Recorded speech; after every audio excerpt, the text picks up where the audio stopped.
one of my favorite OPM album is Get in the Zone.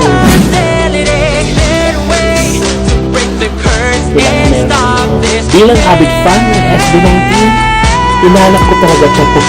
Hindi ako pumayag na wala akong ganito. So, buksan na. Andito na lahat ng mga favorite songs, especially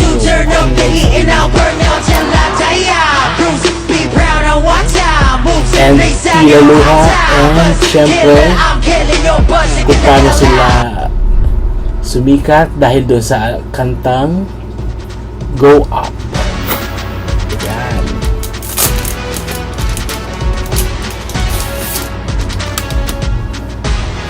Get in the Zone.